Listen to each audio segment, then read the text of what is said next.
Bagaimana kabarnya hari ini? Sehat. Alhamdulillah sehat semua. Silakan sebelum memulai pelajaran ketua kelasnya kita berdoa. Duduk siap, gerak. Berdoa mulai. Selesai. Hari ini ada yang tidak hadir. Dan semua. Hadir semua, alhamdulillah. Berarti sehat semua ya, tidak ada halangan. Ya udah. Sudah siap belajar? Siap. Oke. Hari ini kita akan belajar tentang Perkembangan kebudayaan Islam dinasti Bani Umayyah. Ya, jadi kita akan belajar tentang perkembangan kebudayaan Islam pada masa dinasti Umayyah. Sebelum memulai pelajaran kita hari ini, Ibu akan membagi kalian menjadi 3 kelompok. Kelompok 1, 2, dan kelompok 3. Ibu jelaskan terlebih dahulu tentang perkembangan kebudayaan Islam pada masa dinasti Umayyah. Dinasti Umayyah itu didirikan oleh Muawiyah bin Abu Sufyan. Jadi, sekaligus menjadi khalifah pertama pada dinasti Umayyah. Kekuasaan dinasti Umayyah itu berlangsung selama 90 tahun di mana dipimpin oleh 14 khalifah. Ada yang tahu 14 khalifah pada dinasti Umayyah itu ada siapa saja? Belum tahu. Tidak ada yang tahu? Belum.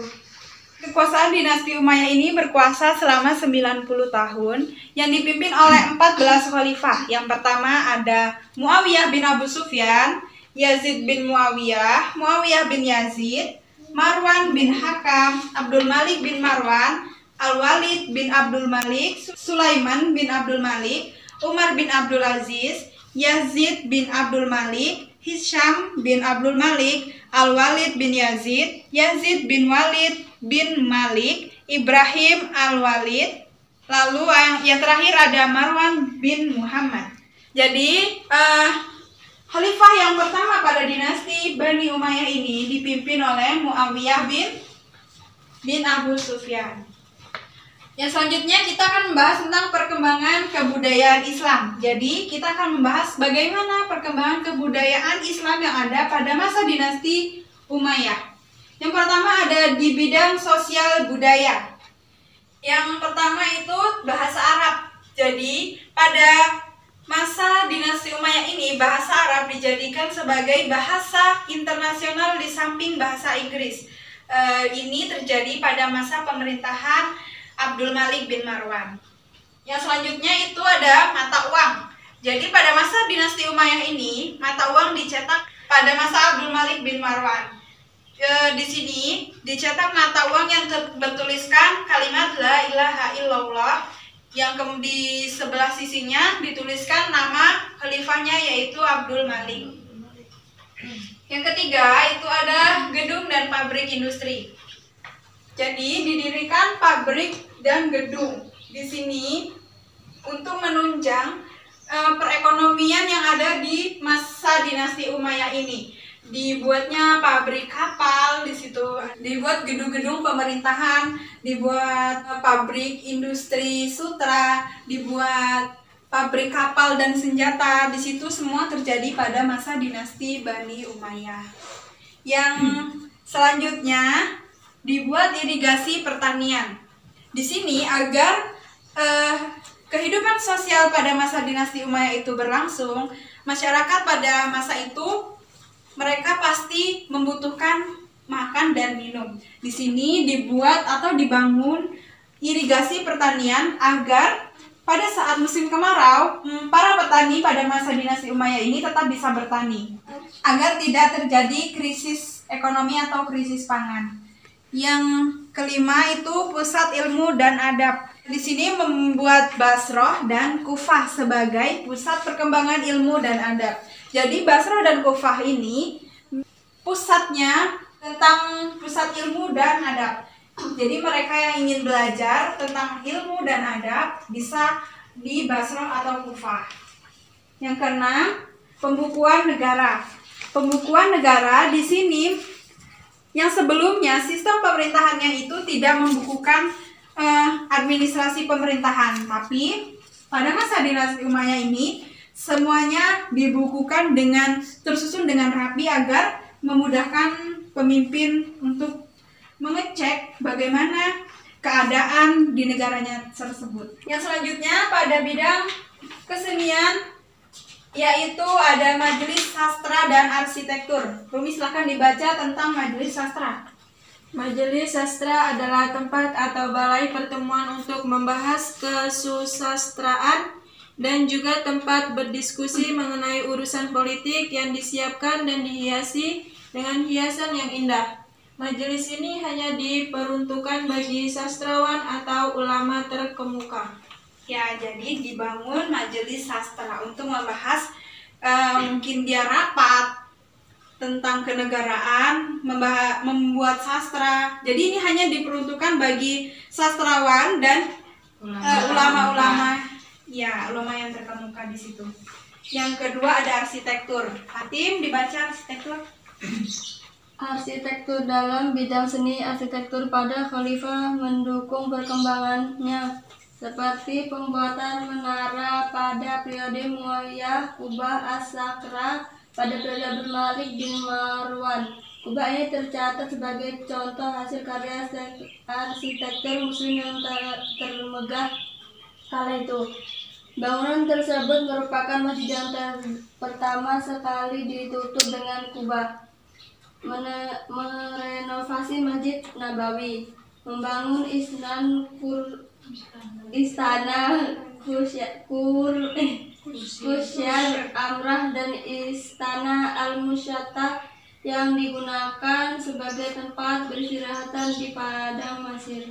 Jadi di sini ada pada periode Muawiyah bin Abu Sufyan, yaitu di sini ada dibuat menara pada periode Muawiyah bin Abu Sufyan. Dan ada As-Sakra pada periode Abdul Malik bin Marwan.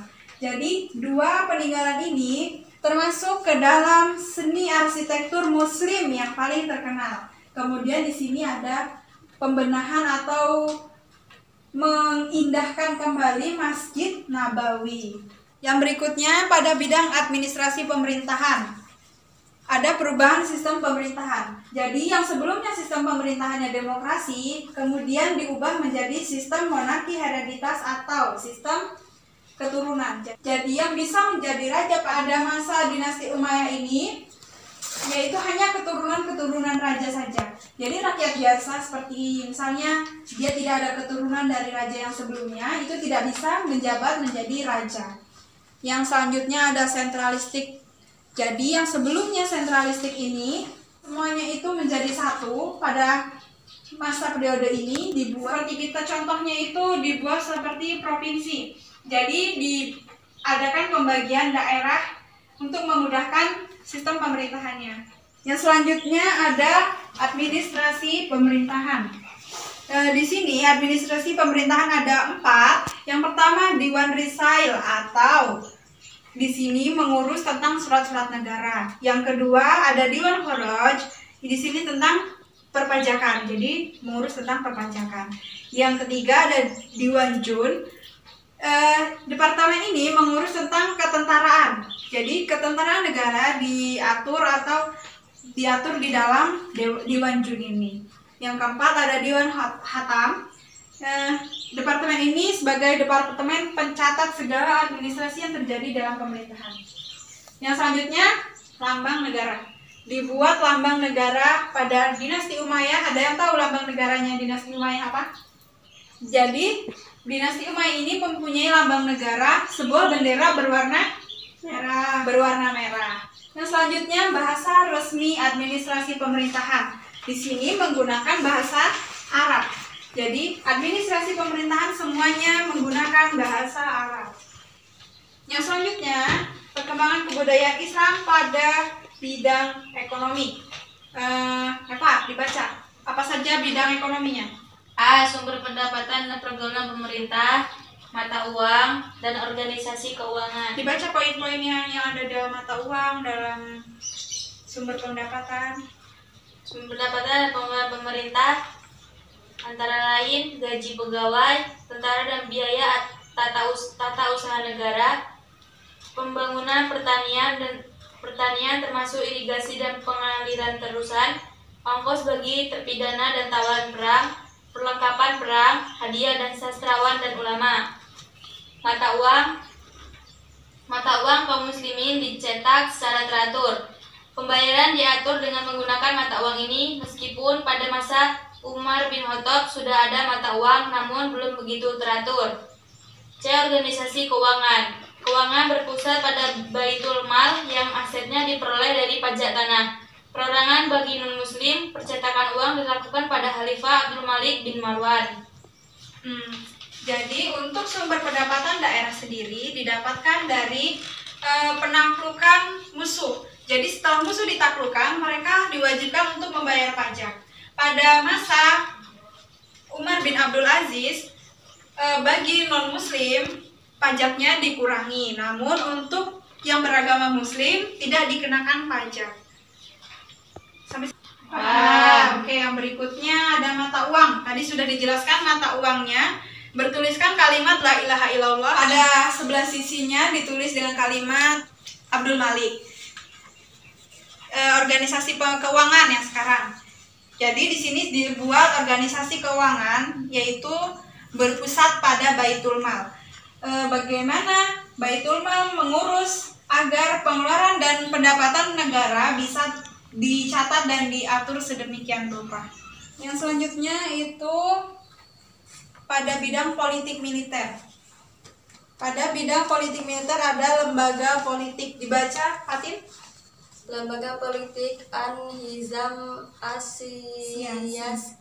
Dinasti Bani Umayyah menerapkan organisasi politik yang terdiri dari jabatan khalifah, kepala negara, wijarah, kementerian, kitabah, kesekretariatan, hijabah, pengawal pribadi, khalifah. Nah, jadi sistem pemerintahannya itu yang pertama dengan sistem khilafah dipimpin oleh khalifah, kemudian ada wizarah sebagai menteri, lalu ada kitabah itu tentang kesekretariatan, yang selanjutnya hijabah itu sebagai pengawal pribadi seorang khilafah. Yang lembaga keuangan, Rumi baca. Lembaga keuangan dinasti Bani Umayyah mempertahankan pengelolaan Baitul Mal, baik pemasukan maupun pengeluaran. Sumber pemasukan Baitul Mal diperoleh dari hasil pajak penghasilan tanah, pertanian disebut haraj, dan pajak individu bagi masyarakat non-muslim disebut hizyah, atau hasil pajak perdagangan impor yang disebut usyur. Nah, jadi di sini ada lembaga keuangan. Tadi lembaga keuangan masih dikelola oleh Baitul Mal, di mana pendapatan negara itu didapatkan dari pajak. Ada pajak tanah, ada pajak dari masyarakat non-muslim tadi yang dikurangi. Lalu ada pajak yang dari bahan impor. Jadi bahan impor itu dikenakan pajak lalu dikelola oleh Baitul Mal. Yang selanjutnya lembaga tata usaha. Eva. Lembaga tata usaha atau An-Nizam Al-Idari. Dinasti Bani Umayyah membagi wilayah kekuasaan antara pemerintah pusat dan daerah. Pemerintah pusat dipimpin oleh khalifah, sedangkan daerah dipimpin oleh gubernur yang disebut wali. Untuk pelaksanaan tata negara yang teratur, Bani Umayyah mendirikan beberapa departemen antara lain Diwan Al-Haraj, Departemen Pajak, Diwan Al-Rasail, Departemen Pos dan Persuratan, Diwan Al-Mustahilalat, Departemen Kepentingan Umum, dan Diwan Al-Hatim, Departemen Pengarsipan. Kemudian yang selanjutnya ada lembaga kehakiman atau An-Nizam Al-Qadi. Jadi, dinasti Umayyah ini memisahkan kekuasaan eksekutif dan yudikatifnya, di mana pelaksanaan kekuasaan yudikatif terbagi menjadi 3, yaitu Al-Qadha, yaitu sebagai Hakim masalah negara, Al-Hisbah sebagai hakim perkara pidana, lalu Al-Nazar fil Madlamid, mahkamah tinggi atau banding. Ya, jadi ada dibagi menjadi 3, yaitu pemisahan antara yudikatif dan eksekutif. Yang berikutnya tentang ketentaraan. Jadi ketentaraan ini disebut dengan An-Nizam Al-Harbi. Lembaga ketentaraan sudah ada sejak Khulafaur Rasyidin. Perbedaannya dengan Khulafaur Rasyidin yaitu pengangkatan atau rekrutmen personil dari tentara. Di mana pada masa Khulafaur Rasyidin setiap orang boleh menjadi tentara. Sedangkan pada masa dinasti Umayyah hanya diberikan kepada orang-orang Arab saja. Jadi tidak sembarang orang yang bisa menjadi tentara pada masa dinasti Bani Umayyah ini. Berbeda dengan pada masa Khulafaur Rasyidin di mana semua kalangan, semua orang bisa menjadi tentara atau tentara negara. Jadi boleh bagi siapa saja yang memenuhi syarat untuk menjadi tentara. Yang terakhir itu ada pada bidang ilmu pengetahuan. Pertama ada Kutab, Masjid, Arabisasi, dan Baitul Hikmah. Yang pertama itu ada Kutab. Kutab ini sebagai pusat tempat anak-anak belajar mengaji. Yang selanjutnya ada masjid. Jadi masjid pada masa dinasti Umayyah bukan hanya sebagai tempat untuk beribadah atau tempat sholat saja, namun sudah ada tempat untuk belajar mengaji juga. Yang selanjutnya ada Arabisasi. Di sini Arabisasi itu gerakan penerjemahan ke dalam bahasa Arab. Jadi semua yang belum berbahasa Arab pada masa itu, pada masa dinasti Umayyah, pemerintahan oleh Marwan bin Abdul Aziz, gencar dilakukan pemerintahan untuk menerjemahkan buku-buku yang berbahasa Yunani atau berbahasa lain. Jadi ini diterjemahkan menjadi bahasa Arab. Yang keempat itu ada Baitul Hikmah. Di sini sebagai pusat perpustakaan dan gedung pusat kajian. Di sini perhatian serta pelestarian sebagai sarana dan aktivitas di gedung ini terus menjadi perhatian perjalanan Daulah Bani Umayyah hingga masa Marwan. Jadi dari awal berdirinya dinasti Bani Umayyah hingga akhir ya, karena pada masa Marwan ini menjadi akhir dari runtuhnya dinasti Umayyah. Sudah jelas? Ada yang ingin ditanyakan? Tidak ada. Untuk di awal tadi Ibu sudah membagi kelompok. Yang kelompok 1 tadi mana? Kelompok 1, 2, 3 sudah ada ya. Jadi Ibu akan membagi satu kertas. Di sini kalian harus membuat peta konsep di mana isinya tentang perkembangan kebudayaan Islam yang ada pada masa dinasti Umayyah. Untuk kelompok 1 itu tentang bidang sosial dan kesenian. Jadi kalian isi. Yang kedua ada bidang administrasi, pemerintahan dan ekonomi. Yang kelompok 3 itu politik, militer, dan ilmu pendidikan. Silahkan kerjakan diskusi dengan kelompoknya.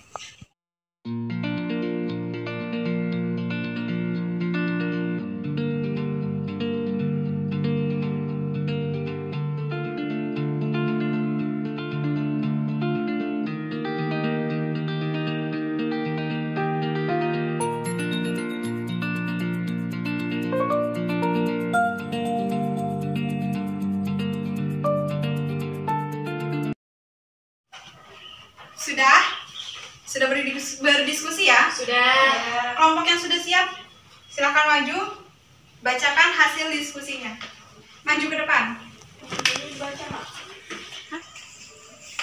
Pada bidang sosial budaya terdapat 6 bagian. Yang pertama, bahasa Arab. Yang kedua, mata uang. Yang ketiga, gedung dan pabrik industri. Yang keempat, irigasi pertanian. Yang kelima, pusat ilmu dan adab. Yang keenam, pembukuan negara. Dan pada bidang kesenian terdapat 2 bagian. Yang pertama, majelis sastra. Yang kedua, arsitektur. Sudah ya? Beri tepuk tangan untuk kelompok 1. Oke, terima kasih kelompok 1. Silakan kembali ke tempatnya. Yang selanjutnya, kelompok 2.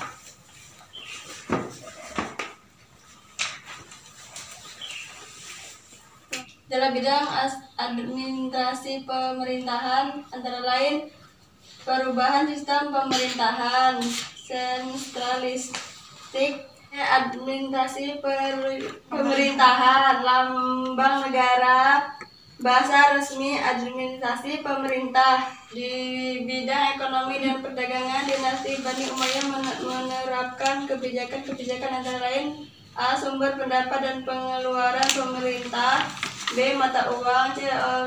Organisasi keuangan. Beri tepuk tangan untuk kelompok 2. Silakan kembali ke tempatnya. Untuk selanjutnya kelompok 3.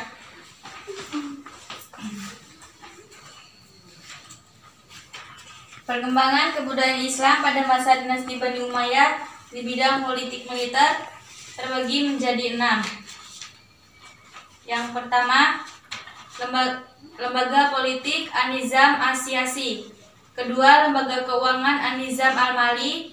Yang ketiga, lembaga tata usaha An-Nizam Al-Idari. Yang keempat, lembaga kehakiman An-Nizam Al-Qadi. Yang keenam, lembaga ketentaraan An-Nizam Al-Hardi. Kemudian perkembangan kebudayaan Islam pada masa dinasti Bani Umayyah dalam bidang ilmu pengetahuan terbagi menjadi 4. Yang pertama kutab, yang kedua masjid, yang ketiga Arabisasi, dan yang keempat Baitul Hikmah. Oke, tepuk tangan untuk kelompok 3. Silakan duduk kembali ke tempatnya. Jadi itu tadi yang sudah kalian bacakan di depan itu semua tentang perkembangan kebudayaan Islam pada masa dinasti Bani Umayyah. Jadi ibu mau kalian pelajari lebih lanjut pada halaman 13 di LKS-nya. Minggu depan akan ibu tanya kembali tentang materi yang sudah kalian pelajari di rumah.